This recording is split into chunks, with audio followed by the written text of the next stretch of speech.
Buenos días, a continuación expondremos un análisis de la historia de la Unión Europea y una comparación de 4 diferentes variables entre España y Estonia, con el objetivo de entender la evolución de dos países muy diferentes dentro de la Unión Europea.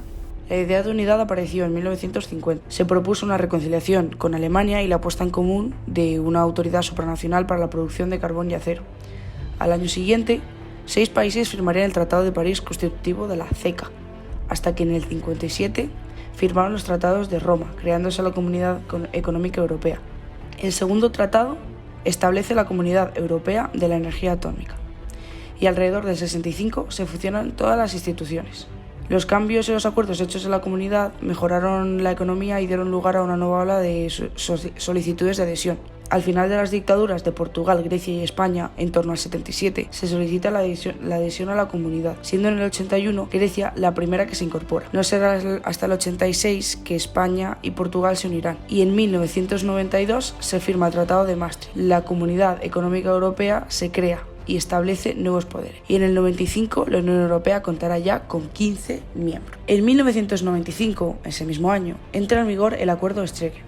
Esto conlleva la supresión de los controles fronterizos de los primeros países que lo aplican. En el 98, el Consejo de Ministros de la Unión Europea determina que a partir del siguiente año los países deben adoptar el euro, constituyendo así la eurozona. El 31 de diciembre de ese mismo año se fijaron los tipos de cambio irrevocables. En el caso de la divisa española se fijó en 166,38 pesetas por euro. En 1999 entra en vigor la nueva normativa de la Unión Europea mediante el Tratado de Ámsterdam, cuyo objetivo es crear una unión basada en la seguridad, libertad y justicia común.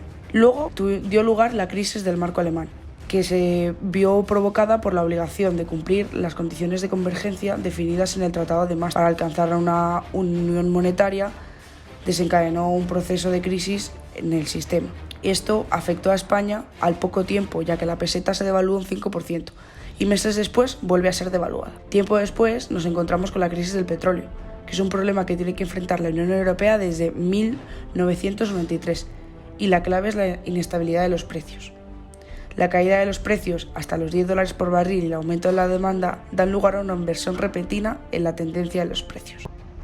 La crisis económica de 2008 vulneró la solidez que la economía europea había presentado a lo largo de esa década.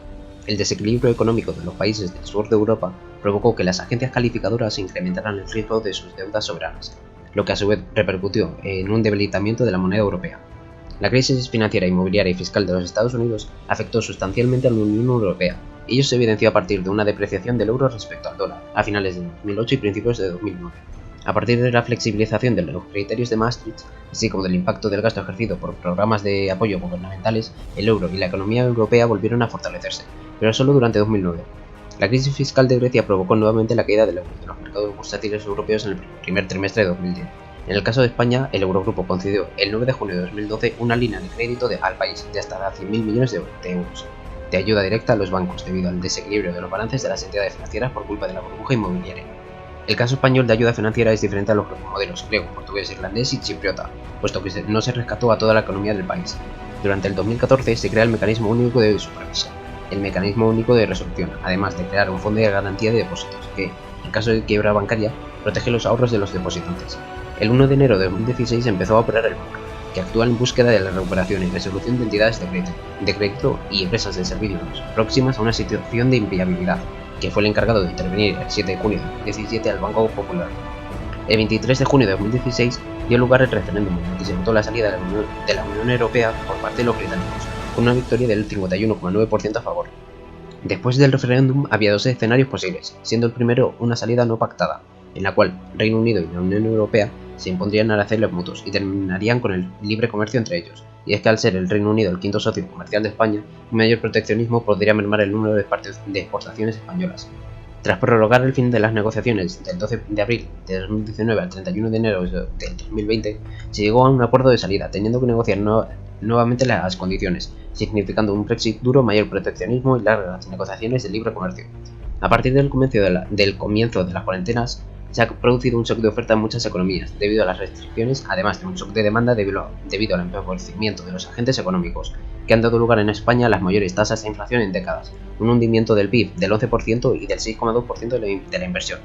El 31 de diciembre de 2020 se firmó el Acuerdo de Comercio y Cooperación entre la Unión Europea y el Reino Unido, que permitía el libre comercio excepto de servicios financieros.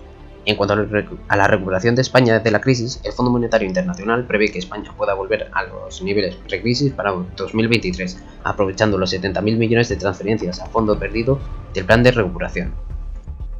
El anterior análisis histórico y su cronología se debe de acompañar con datos cuantitativos de cómo ha sido la evolución de España en Europa, pero también para dar una perspectiva más, se comparará con la situación de España con la de Estonia, ya que es un país que en cuanto a evolución del PIB destaca sobre la de España, y sus ventajas fiscales innegables son el origen de sus ventajas comparativas en tecnología.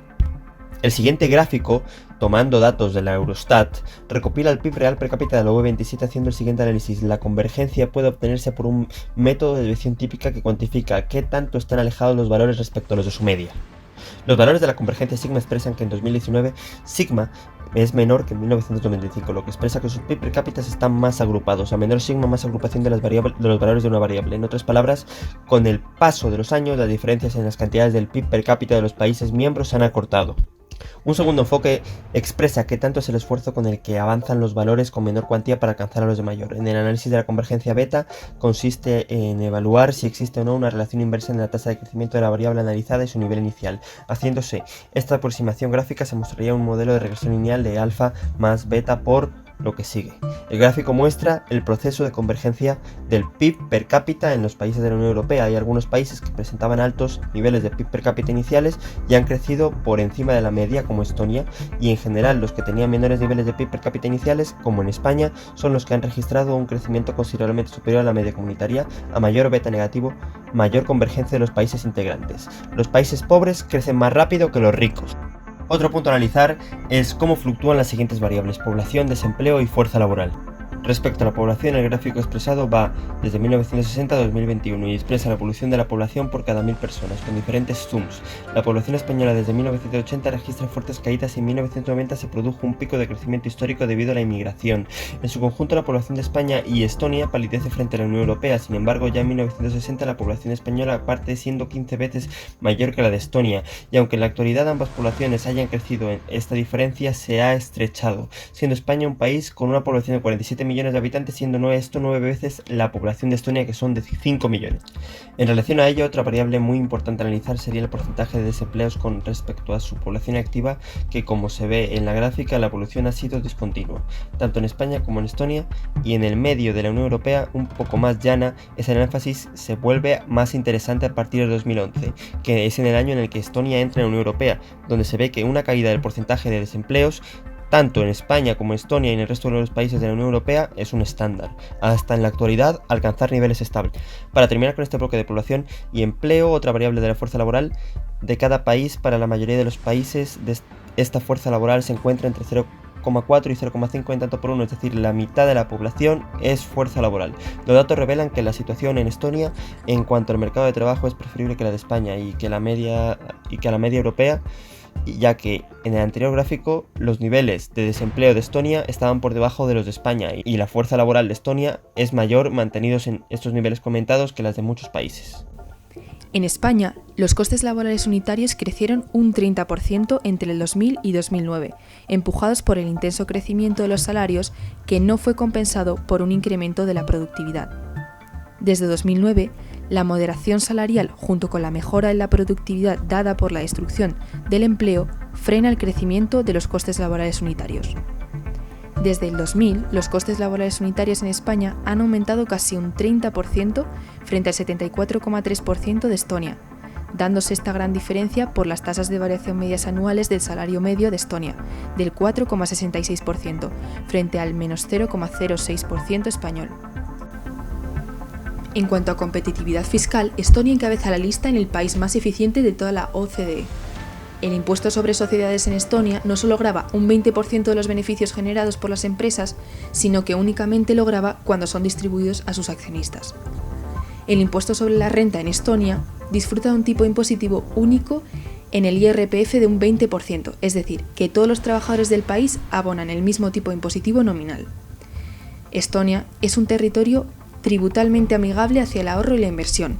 La tasa de ahorro nacional ha promediado un 25,2% del PIB durante las últimas 2 décadas frente al 21,6% de España. Más ahorro se traduce en más inversión y más inversión en mayor crecimiento económico. Y no pensemos que el diseño de su sistema impositivo implica necesariamente una escasa recaudación, pues los impuestos en Estonia son superiores al 41,1% del PIB frente al 38,8% en España. La nación báltica ha demostrado que es compatible un sólido estado de bienestar con impuestos bajos y un crecimiento económico.